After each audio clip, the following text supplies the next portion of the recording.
Ladies and gentlemen, welcome once again to the Packernet Podcast. I am your host and resident fanalist, as always, Ryan Schlip. Check us out online, packernet.com. Find me on Twitter, pack_that.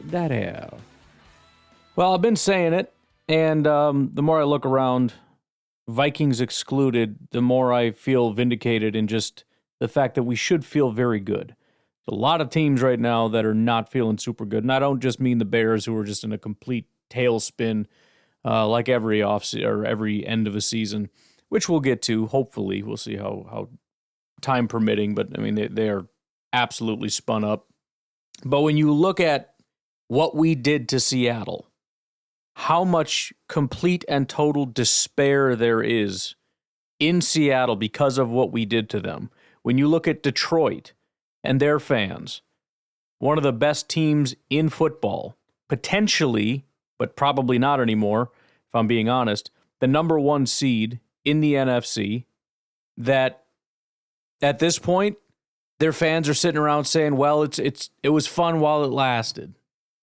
And there's just glimmers. And let me tell you something that I think is going to start happening. I saw that this must have changed because when I checked it was no longer the case, but Vikings fans were upset that ESPN gave the Packers better Super Bowl odds. What's funny is when I go over to New York Times and their simulator, Super Bowl odds are actually better for the Packers. I think we're going to start seeing more and more of this, and Vikings fans are going to start becoming very, very upset. Now, there's a very small window here, so there's a possibility this doesn't end up happening because we're going to play the Vikings. And if we play the Vikings and lose, then obviously this all comes to an end. And if we play the Vikings and win, then it's not going to be a big mystery why we're ahead of them. But here's the reality, and I'll go through and start pointing this out. I think what we're having in this offseason is very similar to what has been happening the last several years. The Vikings and Lions and Bears, I guess, if they happen to, but they really just haven't ever been in this category. They're a good team that begins to dip as the season goes on. They start to get worse and worse. The Packers are a team at the end of the season that just gets better and better. And so what you have is a Packers team with a worse record, and people who are starting to notice that give them more respect. They'll look at the Vikings and they'll say, yeah, the Packers are better, and the Vikings fans will lose their mind because they have a better record. How could you say that? We have a better record. This was the case 2 years ago with the Vikings. It was the case last year with the Detroit Lions. The Packers, by the end of the season, were the better team. So more and more, the Packers continue to climb that ladder. And the number of teams you look at and say, I don't think they can beat them, begin to shrink. And you begin to realize, man, we're in the same situation we are every year.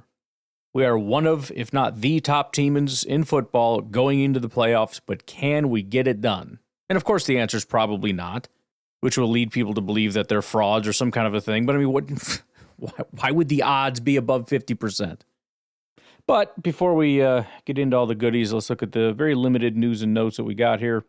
Matt LaFleur did speak to the media.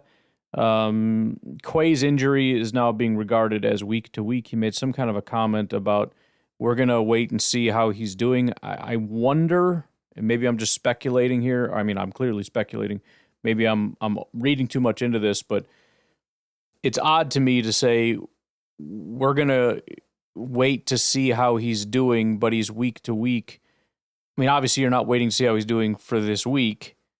I guess what I'm wondering is there a chance they're looking at IR? I have no reason to believe it's that severe. It was just an odd combination of comments put next to each other. Bullard, I guess, is walking around better in the facility, so that's good to hear. I don't believe he'll be ready this week, but we'll continue to see how that goes. Last I heard, he was in a boot. Don't know if that's the case or not.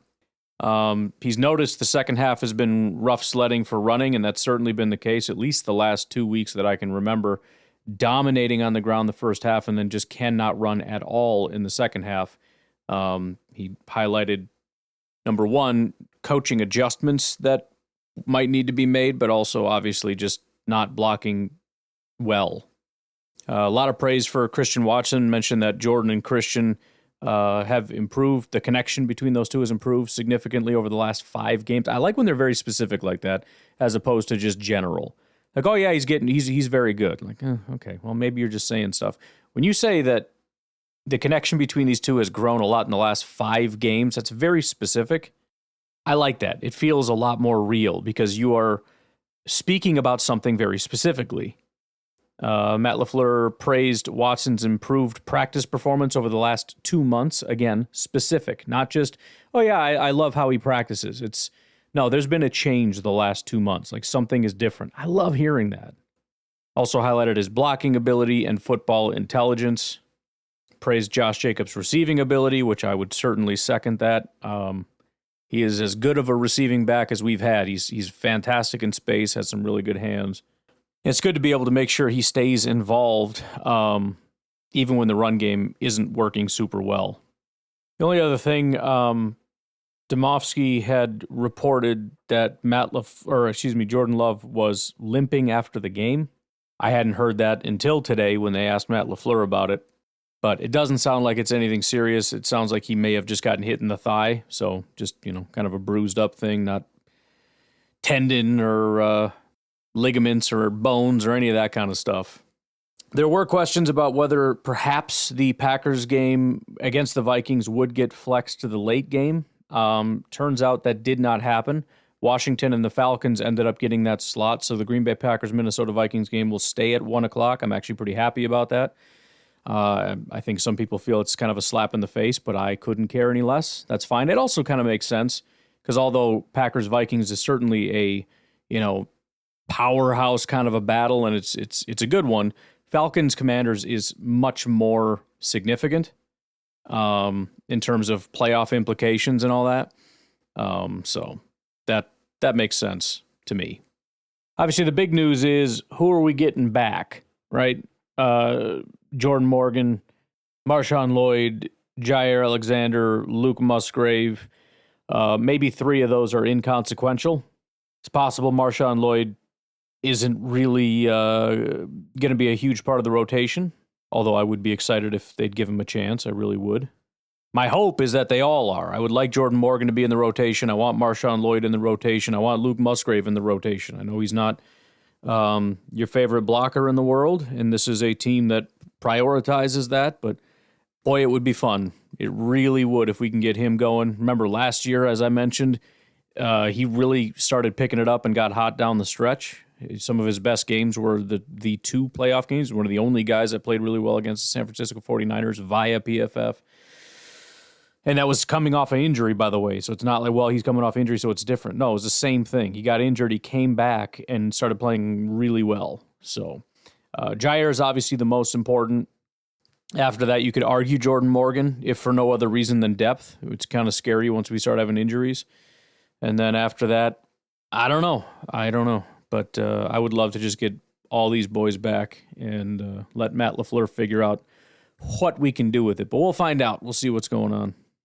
But Packer fans at the Seattle game, not only was it noticed by us, but Aaron Rodgers picked up on it. He's given a little shout out and mentioning how kind of incredible and shocking it was to hear the Packer fans and how raucous they were in Seattle. What I couldn't believe the other night, and I caught a little bit of the game because we were coming back on the road trip, was how many freaking Packer fans were there? Yeah. Like, that never happened back in the day. I mean, hey, it was the loudest freaking... Seattle's gettable right now. They're saying Bills Mafia went in there, took it over. Packers go in there, take it over. I think Arizona even had fans. I heard a Go Pack Go chant in this catch right here by Rome was ridiculous, by the way. But I heard a Go Pack Go chant in like the second quarter. It was like 7-0 Packers. And I heard Go Pack Go chant. I said, what in the hell is going on?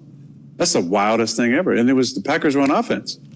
Packers fans travel there, right? That's kind of one of the MOs. Not that Seattle has ever been a gettable stadium. We're not saying that. Big game, Seattle, too. Yeah. No, they always travel well, but not Seattle was never. I mean, it sounded like it was like 60-40 Seattle fans, maybe, or 70-30, but even that would be wild for that stadium.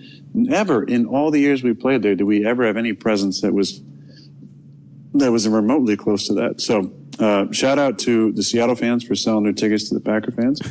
And then obviously Packer fans don't need a reason to show up, and they're everywhere. But yeah, that's a good win for for the G&G, and they're in a tough division, man. That division is crazy. You know, the really awesome part about this is that there's a reason for it, and it's not that Packer fans suddenly really started hitting it hard as far as going out and supporting the team on the road. What it comes down to is what I said not very long ago. There was a time before the Legion of Boom when there was no such thing as a Seattle Seahawks fan. They are the most fair weather. We call a lot of different fan bases fair weather. This is an unbelievably fair weather fan base. Even the Lions are not as bad. They still showed up with the bags on their heads. Seattle, there was no such thing as a Seahawks fan. And then when they became good, you couldn't find a seat in that place. It was packed to the gills. You couldn't buy tickets there. Nothing. It was loud.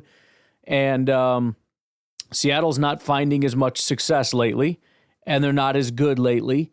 And suddenly, they're not really showing up for their team. They're not. It's not that super hard place to play in anymore, where it's super loud and crazy and home field advantage and all that. Nobody cares. Nobody's scared of them, and the fans are. It's reflected in the fan base that isn't really showing up for its team anymore.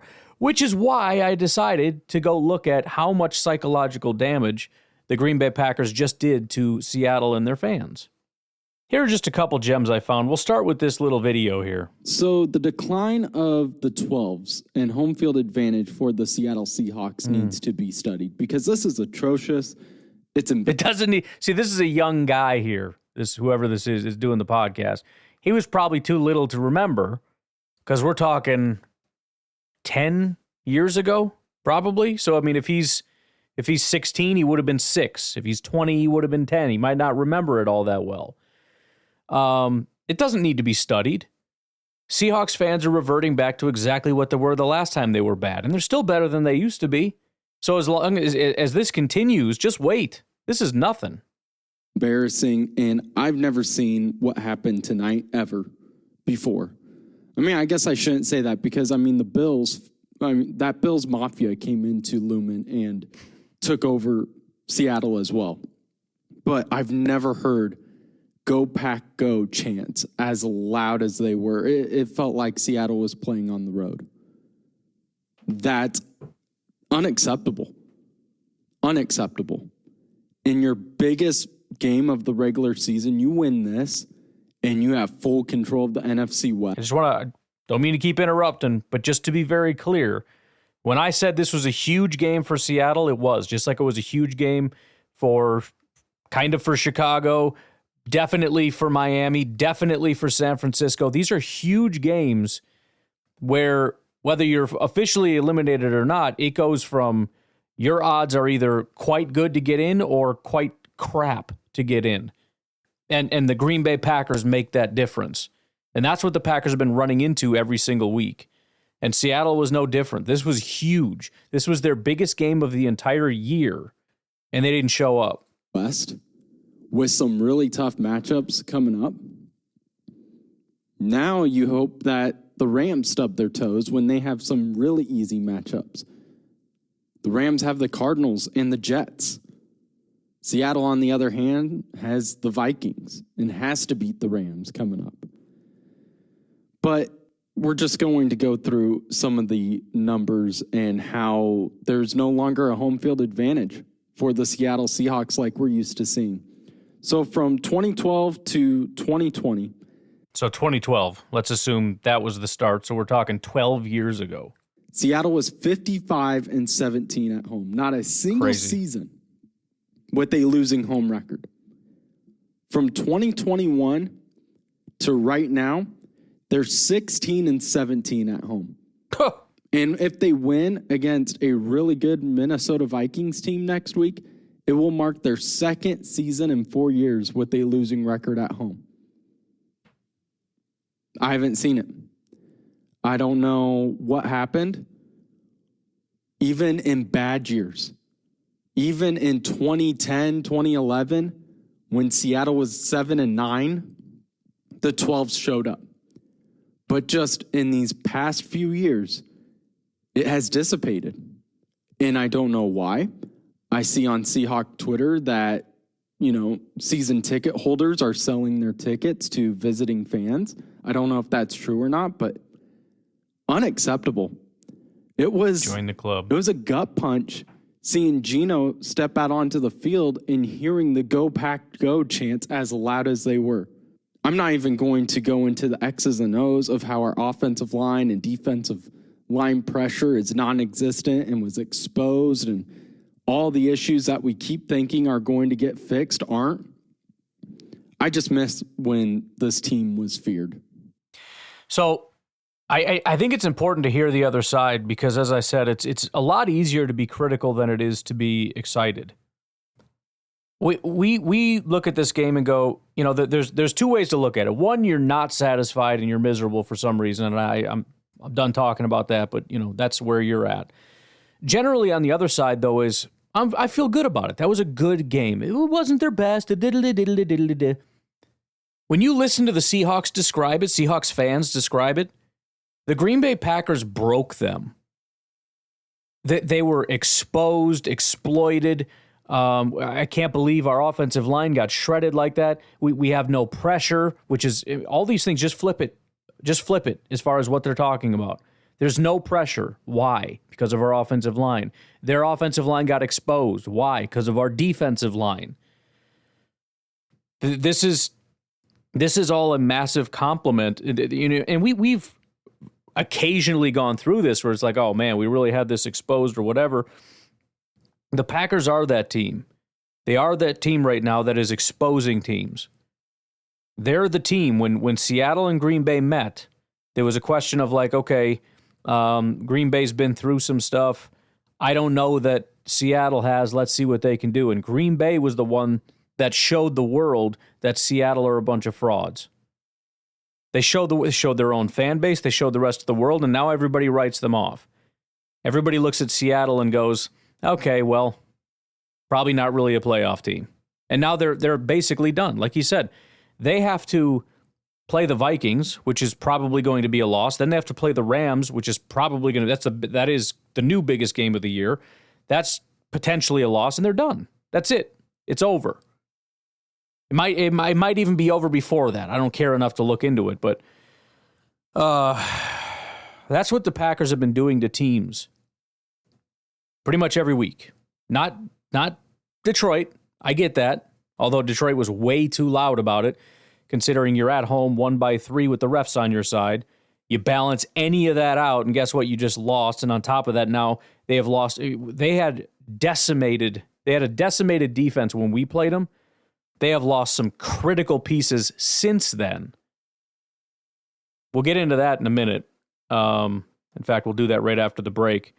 But it is interesting listening to other fan bases. I think it helps us to get some perspective when you look around the league at how you're feeling about certain teams. You feel good about Buffalo. You feel good about Minnesota. You feel good about people are saying Kansas City. I wouldn't feel good about that freaking team, even with Pat Mahomes, who is now apparently injured. I don't feel good about that. Got their first like double-digit win of the season or something stupid. I would say Baltimore. I know their record doesn't seem as good, but I think they're the number one team now in DVOA because they have overtaken Detroit. They are no longer the number one team. So, like I said, they are beginning to fall.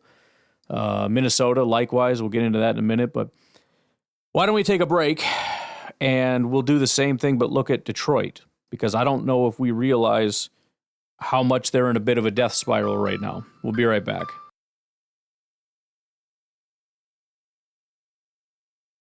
I forgot that I had a lot more than that video, so let's real quick run through a couple more Seattle things, then we'll get into Detroit. Amy says, not only did the Seahawks fall out of first place, but they lost their quarterback. What's the plan if Geno can't go? Why did our defense fizzle against Green Bay? I have an answer for that, by the way. I have an answer for why your defense fizzled, because Green Bay's offense is really, really good. CJ says, why is this team built around Geno? The last major piece of the atrocious end of Pete Carroll's philosophical disaster piece. He has his good times and all those bad ones that ended up biting us twice as bad as they should. We are in this season by the skin of our teeth. We have single injured O-linemen, and our protection is instantly 32nd in the league. Woolen is not playing well. Uchenna is way behind. Lockett is useless, and DK is trade bait at best. No, Sam Howell is not the answer, obviously, but Geno ain't either. This team needs to heavily focus on getting a real franchise quarterback and a real O-line with depth. Today was embarrassing hearing Packer fans take over Lumen. Figure it out, Hawks. Think about that. As we go through and give some level of reverence, I mean, it's one of those things where I always feel weird saying things like Lockett really isn't what he used to be, and DK is not really what he had been. He's not bad, but whatever. I mean, I never know where the fantasy community is because I'm not as plugged in there. Obviously, those names aren't popping up as much, so maybe it's not that big of a shock. But a lot of times it's like, oh, come on. They have great receivers. And I still think it's a good receiver group. I'm no kidding with Jackson Smith and Jigba especially. But to hear the fans basically say these two bums need to go after what the Packers did to them, that's crazy. Perp says, Seahawks takeaways now that I've had time to cool off. Schneider needs to be held accountable for consistently bad O-line rostering. I think Schneider's been a bad GM for a long time. Woolen had the worst game of his career. Go figure. We do not deserve Geno Smith. Grubb might be one and done. Mike is the right guy. Sam Howell is not good. Matt says the Seahawks aren't ready to compete for a championship, which is not a surprise. The point being, tonight confirmed what everyone thought all along. Clarity for 2025. McDonald can remake the roster substantially. Very nice that the Packers could help give you some clarity on whether or not your team is actually good. You never know until you go up against a real team, you know what I mean? Kieran says Seahawks drop to 8-6. Rams take the division. Geno is injured. Howell is trash. Seattle season ticket holders are resell clowns. Seattle's season is over. Byron says the toughest thing about the Seattle situation, where do they even go from here? The quarterback draft class is weak. They need help in multiple positions. The offensive staff faces off-season scrutiny regardless of the final results. They should hire Shane Waldron back. They were much better with him. Don't believe the fact that he was bad with the Bears makes him a bad coach. That has nothing to do with it. The Bears just suck. Democracy says Seahawks need to field a legitimate team with a franchise quarterback, and people won't sell their tickets. We let a franchise quarterback leave because GM and head coach was getting called out on bad hires, OC, and terrible ability to replacing players with equal or better talent. Fire John. Seahawks still very potentially could be in the playoffs. So this is kind of the quality of where we're at right now with some playoff teams. And as I said, the Packers did what they needed to do, which was to demonstrate that they are a clear line above. They are a step above the Seattle Seahawks, and it's very evident. But all right, let's take a look at the Detroit Lions, because there is a interesting thing taking place. I don't know if I even mentioned it fully, but the Lions, who we went over them before, right? They're pretty much their entire defense. They're picking guys up off the street. It's not even like, well, somebody was talking to me, well, that's how you find out how good your GM is with the depth. It's like, bro, they burned through their depth. They're picking up off the street right now. They're up to, I believe, 22 people on IR. I think the Packers have 5, and 2 or 3 of them potentially are coming back as early as this week. So one of the more devastating thing that's happened for the Lions is the cornerback situation. Actually, it's kind of crazy. They don't have a lot of really good football players left on their defense, right? Aiden Hutchinson was for sure that dude. Safeties are still really good, but really, really struggling to find talent. What they had at the top, aside from their safeties, was number one, the only good cornerback on their team, Carlton Davis. Carlton Davis had a 75 PFF grade, 72 coverage grade. Everybody else was pretty garbage. Carlton Davis went out with a concussion and a jaw injury, and the expectation is that it is season-ending. So, I mean, I guess you could compare it to the Jair thing. Does it mean that they can't recover? No, they can still be a good team, good defense, although they're already not a good defense. But it's rough, right? It's like we now we're down to Valentine and Stokes kind of a thing.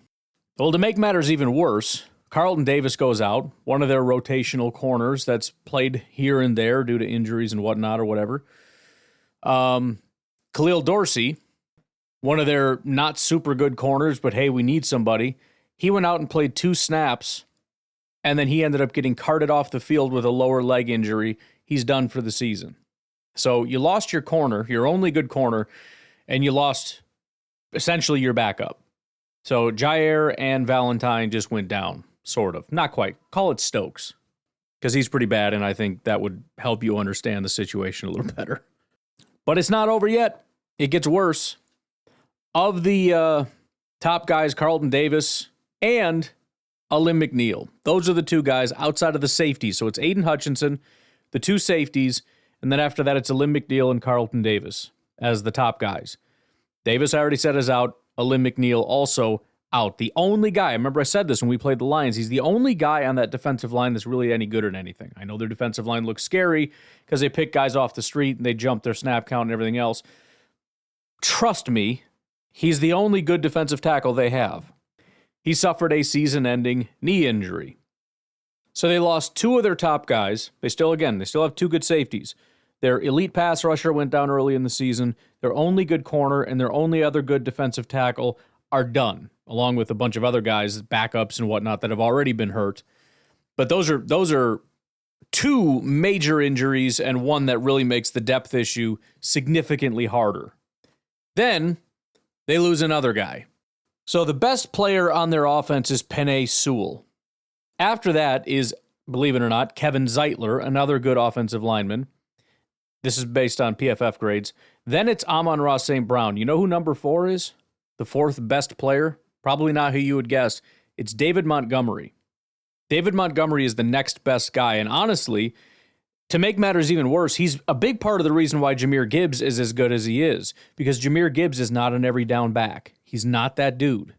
Having David Montgomery to spell Jahmyr Gibbs and allow Gibbs to just do the things that he's really good at in the situations that he's really good at it allows Jahmyr Gibbs to be as good as he can possibly be. And David Montgomery has unbelievably excelled to the point where he's arguably better than Jahmyr Gibbs. Now, Gibbs does have a higher rushing grade, but David Montgomery has a very good rushing grade on top of a 91 receiving grade overall.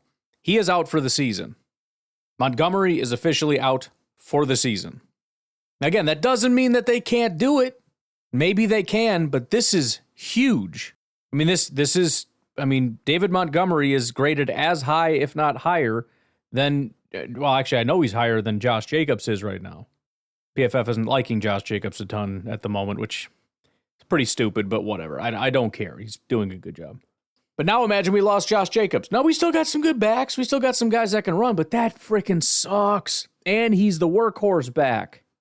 So I don't want this to just get brushed off as like, yeah, they had some more injuries, but whatever injuries happen. These are, out of the 4 injuries, 3 of them are some of the most critical pieces to their team. Again, the only good corner, the only good defensive tackle, and the second best weapon, so to speak, on the team, wide receiver, halfback, tight end. Behind only Amon-Ra St. Brown, and barely 87 compared to 85 overall PFF grades. David Montgomery with actually a higher receiving grade than Amon-Ra St. Brown. No, that doesn't mean he's a better receiver, but as far as what he's done as a receiver, it's graded out better than Amon-Ra. For starters, here is a radio show with Dan Campbell calling in, swearing and whatnot. They got to use their bleep button. Pretty funny, but here is Dan Campbell trying to make this sound like this is the greatest thing that's ever happened. And look, you know what happens is, you win 11 in a row, and you lose, and then the sky falls. By the way, exactly what I was talking about, right? He's going to elaborate a little bit, but this is the reality. All of a sudden you get a loss, and what happens? The fan base starts to get shaky, but so do the players, so does everything else. So we'll see if Dan Campbell can rally them, and they come back, and they continue being the top team, and darn it all, they win the Super Bowl. But This has got everybody rattled. And I hate to say it, but we're not going to be able to win 11 in a row again for the rest of this season. We're just not going to be able to do it. And, what happens is you get used to eating filet, and I'm talking to all of us, and everything's good. Life's good, but you forgot what it was like when you had nothing and you ate your fucking molded bread, and it was just fine. And it gave you everything you needed. And sometimes you got to get punched in the mouth and remember what it used to be like to really appreciate where you are. And we'll do that. And so we got a bad taste in our mouth. We got kicked around the other day. We lost a few guys, and you know what? It's exactly what we needed. This is exactly what we needed. So we're going to bounce back. We're going to respond. We got guys that are about to have an unbelievable opportunity here, and we will play the game any way needed to win. We still got a good offense. We got plenty of defensive players. I can go rattle them off right now. We're going to put the best 11 on the field. We're going to freaking cut it loose. We're going to play with our special teams. And I don't give a crap if we got to win by 1 point for the rest of the year. That's what we're going to do. And I'm going to be happy about it. We come out of the game with 50 yards of total offense and we win by 1, you're going to see smiles on my face. I promise you. All right? If it's the other way defensively, we give up 700 yards and we win by 1 point, you're going to see a fucking smile from my ear to ear. All right? I can promise you. So we're going to find a way and we're going to get it done. So first of all, let me just get the stupid thing out of the way. I mean, I understand why guys want to play for him, right? I mean, that's a rousing speech and all that, and I'm sure the guys in the locker room are going to respond. But I do like that the team that is as high up in the rankings as it is back on its heels, calling in, talking about, you know, if we can just win by 1 point, we got to grind this out. We forgot what it was like when things were hard. Blah blah blah blah blah blah blah. Feels good. I'm glad that's where they are. So, couple things that I found perusing the Twitters. First of all, responding to J.J. Watt, couple exchanges, going down a little bit further. Mr. Stephen M. Smith TP says, have the Lions been able to stop anyone? The major difference between Philly and Detroit, who seem to be on a collision course, the Eagles can shut teams down, and I think that's why the Eagles have the advantage. And then Genosaurus Rex says the Lions' entire defense is basically injured. They're going to have a hard time stopping teams, especially the best offense in the NFL, with the MVP quarterback. Mr. Stephen M. Smith TP says, you better hope they get the number 1 seed. Golf outdoors in the winter, and the Lions are cooked. I didn't super think about that, but that is a good point. And again, I'm not super excited about the Vikings getting the number 1 seed. Depending on how they're playing. If they're not playing very well, then I guess I'm okay with it. Ideally, I guess I would like Philly to get it. And if the Vikings were able to win the division, then it would be actually Lions, Packers in the wild card, which would be pretty hilarious. And yes, they would have to be on the road immediately. Cashflow Sports says the Lions defense may look like it's softening or being exposed to an outsider. To home team fans, we know the actual story, decimated by injuries. Every week, another defender goes down. Still a few weeks left before playoffs. If they get a little bit healthy, look out. Now, these guys aren't getting healthy because they're out for the season. After the Montgomery injury, so there was 3 guys that immediately was like, yeah, these guys are in big trouble. Then the news came about Montgomery. Dan found that and says, when it rains, it pours. I always thought competent ownership would be the Lions' path out of the wilderness into the championship, but it turns out they still can't escape the injury bug. Worst I've ever seen it for them in 40-plus years of following the team. Football Buddha says Lions are limping into the playoffs. They are beat up bad. I think they go 1 and done. Just too depleted on defense to make a legit run, and now Montgomery is out. Sucks for the Lions. They were legit. That's a Steelers fan talking. Motown, whatever. The Detroit Lions are near death defensively due to injuries. They can hopefully patch it enough to keep the 1 seed, but it looks grim. But the lack of running game 2 weeks in a row is nearly as concerning, especially when you lose Montgomery. And that is another point, because remember, the Packers shut down their run.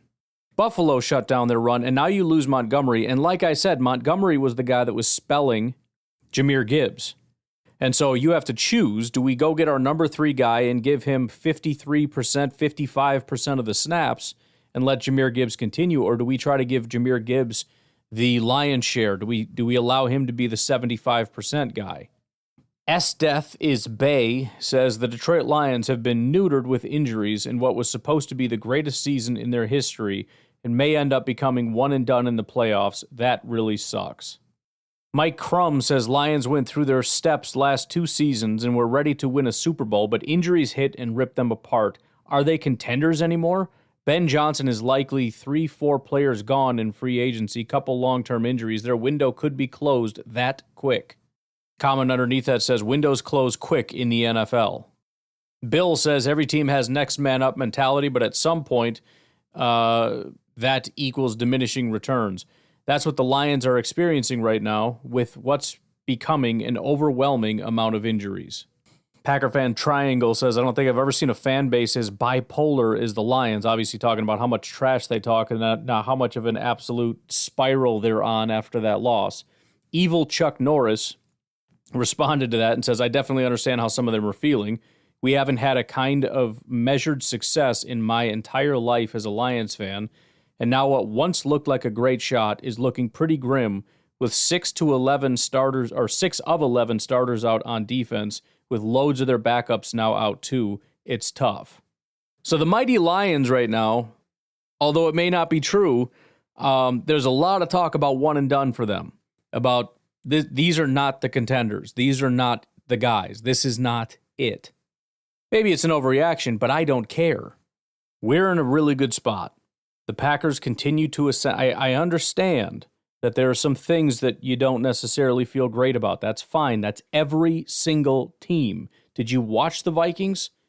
I know the score was pretty bad, but they had a hard time putting that team away. Sam Darnold looked like he couldn't hit a wide receiver to save his life. There was a time when you look at DVOA, their defensive ranking was so unbelievably high. I talked about this sometime around mid-season. The fact that the defense didn't seem to be as good as it was, but the DVOA overall was so unbelievably negative 40 or something, with the next one being like a negative 25, that even if they had several bad days and some other defenses continued to play well, it would take a long time for anybody to catch the Vikings because of how dominant their defense was early on. They're already dropped down to second place on defense. That might not seem like a big deal. Oh, they're still the second best. No. I didn't say they're the second best. I said they dropped down to second. For all we know, they could be the 14th best defense based on how they're playing right now, but it just took a long time to get from number 1 down to number 2, and eventually they're going to continue to fall. Let me give you an example. They're the second best defense with a negative 17.1. I already said they were way above. I don't know exactly what they were, but I want to say like 30, 40 or something crazy. They're at negative 17. Their weighted DVOA, which looks more recently as opposed to a little bit further away, they don't rank first or second or third. They rank fourth. It used to be Minnesota was the number 1 defense and Detroit was the number 2 defense. Now, Houston's number 1, Philly is number 2 based on weighted, Denver is number 3, Minnesota 4, Detroit 5, Green Bay 6. 6. And guess what? Minnesota was by far number 1. They have dropped to 4. Detroit was number 2. Like when we played them, they were number 2. They're down to 5. Green Bay was sitting at like 15. They're up to 6. Do you understand what I'm saying? The trajectory is what's important here. Bottom line, Green Bay's defense has been playing better than Detroit and Green Bay recently. It's the only way they could be so unbelievably close right now. By the way, I want to say that again. Green Bay's defense now ranks 6th. Even if you don't weight it, they're ranked 8th. Weighted is obviously much more important because it's looking more at the recent games and less at the older games. 6th best defense in the NFL right now. 3rd best offense.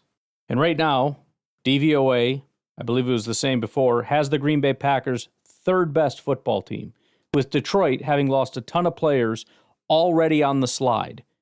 If Detroit continues to slide, Green Bay continues to play well, how long is it going to be before Green Bay overtakes Detroit? It's going to take a little while because there's a pretty big gap there, but we'll see. That gap can close pretty quickly because the gap is comprised of offense, defense, and special teams. If our offense continues to play better than their offense and our defense continues to play better than their defense, it ain't going to take that long. By the way, Green Bay ahead of Buffalo, ahead of Philadelphia, ahead of Minnesota, ahead of Kansas City. This is the picture I'm painting for you. The Green Bay Packers are ascending. They're one of the best teams in football. They are a top 3 team with almost 2 top 5 in offense and defense. This is unbelievably rare, by the way. And just so we're clear, this is the kind of team that the Packers win Super Bowls with. Look at the last several times the Packers have had top 5 defenses. It was 2010, I think 2009. That was, like, in my mind, the biggest fluke year that we should have won. And then 1997. Like, that's it. When the Packers have a defense, that's when they win Super Bowls. I'm not trying to promise you anything, but it's just it's strange to me that the more I look at this, the more I realize this is one of the best constructed teams that we've had as far as a team that's actually ready to go all the way this year. DVOA has us as one of the top teams. We're top in offense again, as usual, but we have a really good defense for the first time in Lord knows how long. Detroit Lions fans are in a complete downward spiral. Philadelphia is in an absolute spiral right now. They're everybody hates everybody. The head coach went to go talk to a defensive lineman, and the defensive lineman coach got in the coach's face and said, "Back off, don't talk to my guy." There's so much drama in Philadelphia. It was funny because there was I'm not going to play it, but there was a video of Jalen Hurts like threw a touchdown pass to AJ, and there was supposedly some thing going on between those two. We already talked about that a little bit. And he shows up with all the swagger and stuff, looking at the media like, "Oh, what now? You guys thought there was a problem?" And the guy pointed out is like, "We didn't think there was a problem. You're the ones that said there was a problem. We didn't just, this isn't like with Aaron Rodgers where it's like there's secret sources and we went and dug it up and we're talking about you because of what we heard and we're building the story. We weren't even paying attention. And you're like, hey, over here, by the way, we don't like the coaches. Oh, by the way, the wide receiver and head coach aren't getting along and the quarterback aren't getting along." Like, you're the ones that brought that to our attention. And now you're going to sit here like, "Oh, what now? What now? Where's the drama now?" Like, I don't know, dude. You're the one that brought it up. Acting like this is some media construction. You're literally telling us. And what are you bragging about? You still don't like each other. And you guys, you had coaches that were basically fighting on the sideline. Philadelphia is struggling right now in the locker room, and that's a big deal. And don't get me wrong, Philadelphia is a good, or Minnesota is a good team. I do not think they're better than us. Take a break. We'll be right back. If we look at this week's matchups, by the way, and this is a very rare thing, right? Usually this happens to Buffalo or Kansas City or whatever. I want to go through and look at the Vegas odds for all the different games, ending with the Monday night game, Green Bay and the Saints. You probably already know this, but here we go. The Chargers are 2.5-point favorites. Kansas City is just 2.5-point favorites over Houston. Baltimore, 6-point favorites over Pittsburgh. That's pretty big. Atlanta, 9-point favorites. Buffalo, here's a big one because it's Buffalo, 14-point favorites. Arizona, 4.5 points against Carolina. We're talking about a potential playoff team. 4.5 points against Carolina. Detroit, 6.5 against Chicago. Detroit, 6.5 against Chicago. Okay. Cincinnati, 7.5 against Cleveland. Indy, 3.5 against Tennessee. LA, Rams, 3.5 against the Jets. That's it. This is the team that is on a hot streak that Seattle is saying we're done because LA is just going to destroy everybody and they're going to destroy us. This powerhouse playoff team is 3.5-point favorites against the Jets. Philadelphia, 3.5-point favorites against Washington. It's obviously not bad because Washington's a playoff team. The Vikings are 3.5-point favorites against Seattle, who potentially doesn't even have a quarterback. Las Vegas, 1-point favorites over Jacksonville. Miami, 1-point favorites over San Francisco. Tampa Bay, 4-point favorites over Dallas. Green Bay, 13.5 points. 13.5 points against New Orleans. Dude, Vegas is not screwing around. I know New Orleans isn't a good team. I get that. Neither is Dallas or San Francisco or Jacksonville or Seattle or the Jets or frickin' Tennessee or Cleveland or Chicago or Carolina. Heck, the Giants. They're just the worst thing ever. Yes, New Orleans is a bad team. 13.5 points. This is a very rare thing. We've played some bad teams. We were nowhere near 13.5-point favorites. The bottom line is Vegas is looking at how high octane this offense is compared to their defense. This is how you come to it, right? I mean, you're comparing offense to defense and then their offense to our defense, and you try to come up with a point total. And the point total basically says New Orleans is not going to score a lot of points against this defense, and the offense is so much better than their defense. It's just completely lopsided on both accounts, on both sides of the ball. Let me ask you, do you think if it was Houston that it would be 13.5 points? Do you think if it was Atlanta or Arizona or LA, you think it'd be 13.5 points? No. You know why? Because they're not the Packers. The Packers are now on the tier of the Buffalo Bills. They're up there with that team. With that, when you pit them against New Orleans, it's not just a matter of, oh yeah, Green Bay is better. This is going to be a freaking disaster. This is going to be a slaughter. I'm speaking to the people that are saying the Packers look okay, but they're not quite there. The Packers probably not really ready. The Packers are a year away, or the Packers aren't good enough, or Jordan isn't quite good enough, or whatever. This defense can't do this, that, or the other thing. They haven't played anybody yet. They haven't beat anybody yet, which is not true. I just want to reiterate. Can you tell me a more balanced Green Bay Packers team? I'm talking offense, defense, special teams. I'm talking about run defense, pass defense. I'm talking about running the ball. I'm talking about passing the ball. I'm talking about kickoffs and kick returns and field goals and punting. You tell me the last time you've seen a team that was just across the board this good. Find it for me and provide evidence. Don't just say some random crap off the top of your head. Show me the team that had basically top 5 offense, top 5 defense, and a really solid special teams with a kicker that just doesn't miss kicks. He's over 90%, and you've got a fantastic punter. Yes, he had one bad punt. It's going to happen once in a while. He's a fantastic punter. We haven't had run defense in forever. We finally have it. We had one issue as far as pass defense, and it wasn't even our corners who aren't very good. It was the linebackers. And we got Edgerrin back, and suddenly that is like the best part of our team is the linebackers. This new DVOA thing is set up kind of stupid now. A lot of stuff is just broken and doesn't work. I tried to find some of the historic DVOA things. It used to be very easy to get the data. Now it's all freaking broken. Let me just try it again. Historical DVOA. What does it say here? Oh, it popped up this time. I still don't think it works. All right, so check this out. Interestingly enough, if I'm reading this right, because it's kind of written weird, but it seems fairly straightforward. In 2010, they were ranked 5th overall, so similar to us, ranked 3rd. The offense was ranked 7th, and the defense was ranked 2nd. Very underrated defense. We won the Super Bowl that year. In 2011, we ranked 2nd overall with the number 2 offense, but the 25th ranked defense.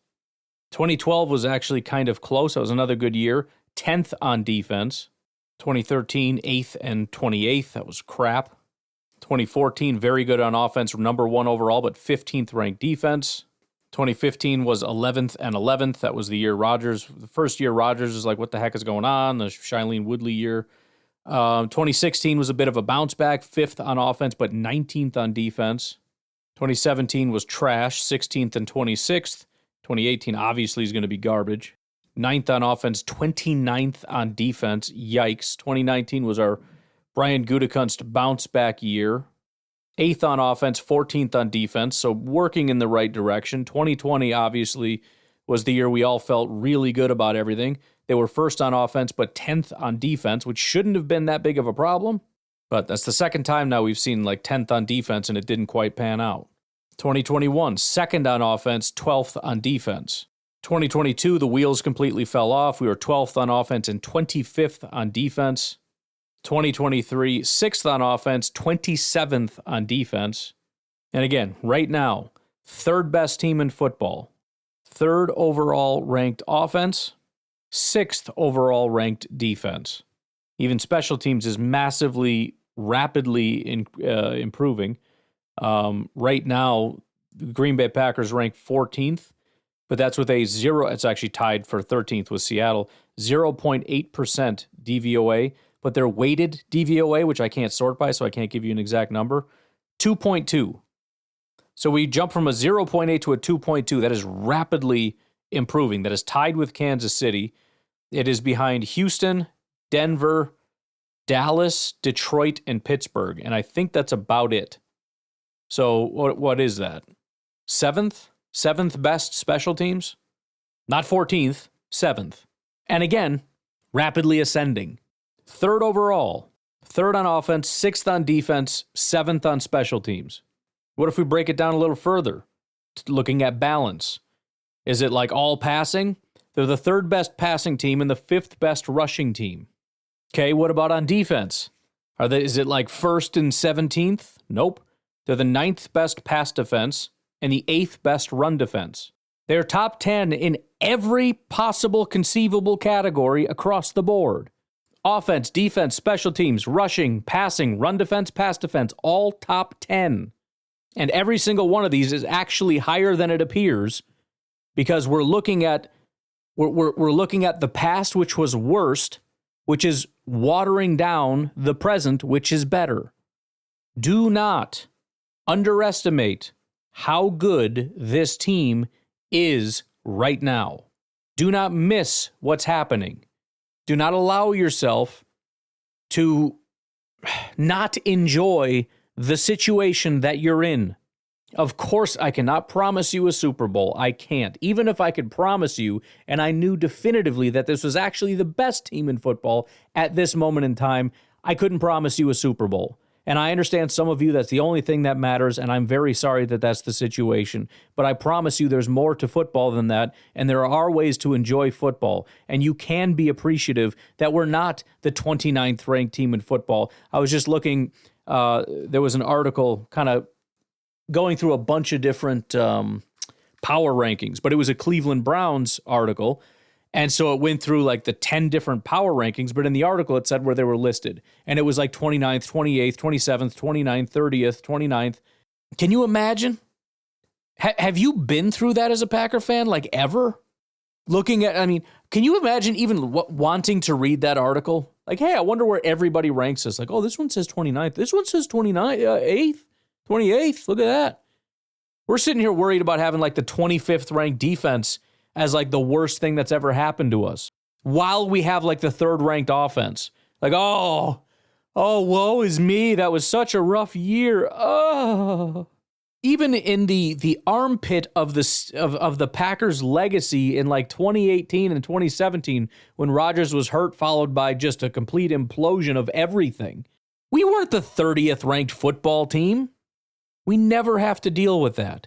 I understand things aren't perfect, but also need to understand we are the envy of the league. Everybody wishes they could be the Green Bay Packers, with very rare exceptions. Chiefs fans are pretty happy. Bills fans are pretty happy. Ravens fans are pretty happy. Vikings fans, I don't know exactly. I know they're happy right now. I don't exactly know what their future looks like. I have to assume they would be willing to trade just because it's pretty volatile. You know, JJ's probably your future. McCarthy, don't know if he's any good. Do you let Sam Darnold walk? Do you pay him a massive amount of money? I don't know. I don't know what you do. Detroit's feeling probably fairly good. Philly, I don't know. I mean, it's a lot of turmoil, probably a lot of guys about to leave. You might lose guys like A.J. Brown, not to mention, you know, you had that entire construction of 35-year-old guys, and as they leave, it's becoming a problem. But, you know, you're having a bounce-back year for sure. 49ers, implosion. Houston, massive drop-off. Denver, Pittsburgh. Washington, probably excited, but not going super great. The Chargers, just spinning their wheels. Tampa, Arizona, LA Rams, there's nothing left. They ruined that team. Cincinnati, you've got maybe the best quarterback in all of football, and look at how much you're wasting it. One of the most horrific situations I've seen is the Joe Burrow thing. Not only did they get them killed by not investing in offensive line, and the injuries completely ruined him, but even when he bounces back, there's nothing to bounce back to. They don't have a defense. They don't have an offensive line. They have nothing. They got a bunch of wide receivers, one of which they've been teasing getting rid of the entire time. Seattle imploding, New Orleans, Atlanta, Indy, the Jets, give me a break, Dallas, Miami, Chicago, Jacksonville, the Giants, Las Vegas, Tennessee, New England, Cleveland, Carolina. Some of these teams are stuck and they don't even see the light. There's no way out of this. And what are you mad about? What are you mad about? You're upset about play calling when we literally have arguably the best play caller in the entire NFL calling our plays. But a couple players didn't do their assignments, and so the plays didn't work, and you want what? Matt LaFleur taking off play calling duty? You are psychotic. You are absolutely out of your mind.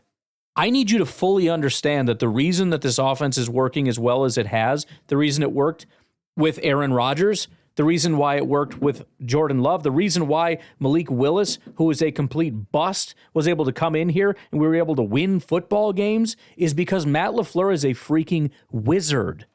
That doesn't mean he's perfect, because nobody is. Sometimes he does things he shouldn't do and doesn't do things he should do. His ability to understand offense and how to use offense to manipulate defense is on a level that is unparalleled in the NFL. And everybody except some whiny Packer fans seem to understand that. We got idiotic garbage like this. Packer fans tell me Love is elite, Good is elite, LaFleur is elite, wide receiver room is deep, Jacobs is special, defense has been great under Hafley. Then why are they third in the North? Because the other two teams are also extremely good? I mean, third is relevant. You understand that, right? If you're third to 2 4-win teams, then you're really, really bad. If you're third currently behind 2 12-win teams, that's not necessarily bad. You judge your season on your own merits. The Packers will very likely at least have 12 wins to end this season, which will go down as one of their best seasons because 12 wins is incredibly high. If they beat the Vikings and, Bears, they might sit some people, I don't know. If they win out, it's a 13-win season. And guess what? They might still be third in the North. And if you think that means they're bad, you're a complete and utter moron. You're stupid. You're dumb. Then why are they third? Man, you've got to be trolling. You have to be. There's no way you're that dense. By the way, we're living in a world right now where Reddit is the most positive place to be. Facebook is probably the worst.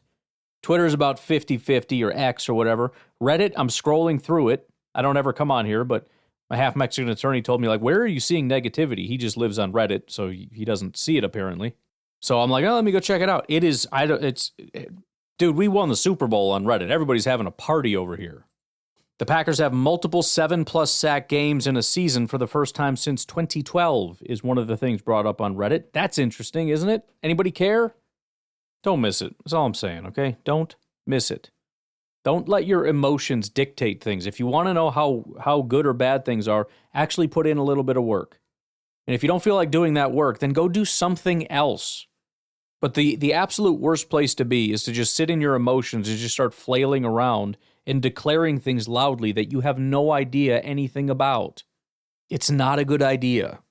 I will do my best to provide as much information on the podcast as I can so that you can have an informed opinion on the things that are good and the things that are bad, so you know what to flail and whine about and what to be happy about. But what I'm telling you is overall, when I'm analyzing the team, I'm seeing a lot of different points where I'm saying, oh my Lord, this is a good thing. It's not the first time that's happened. 2020 was one of those seasons. 2016 was one of those seasons. Maybe 2021-ish. 2012, 2011, 2010. Actually, 2010 was not. I was actually not very excited about 2010. I was shocked as how far we got. Some people that were paying closer attention were not. If I had had DVOA at the time, I would have had a better understanding of, we have an elite defense. I didn't really realize that. But this is it. Here's the question. Can you just continue doing what you're doing? There's a lot of talk about, well, they haven't quite gotten there yet. They haven't hit that. Screw that. Can you continue doing what you're doing? Because if you can, you are everything you need to be to win a Super Bowl. Everything. Continue being top 10, top 5 to top 10 in passing, rushing, offense, defense, pass defense, run defense, special teams. Be top 5 to top 10 in every single major category. And you absolutely have every single thing you need to win a Super Bowl. That's it. That's where you are. And if you can stay there, you're in the best spot you've been in a decade. Legitimately. Well, they gave up a lot of points to the Lions. I understand that. DVOA absolutely takes all of that into account. Even with that, you're underselling the Packers defense by a lot. All right? All right. I'm going to leave it at that. You guys have a good rest of your day. I will talk to you tonight, tomorrow, whatever. Have a good one. Bye-bye.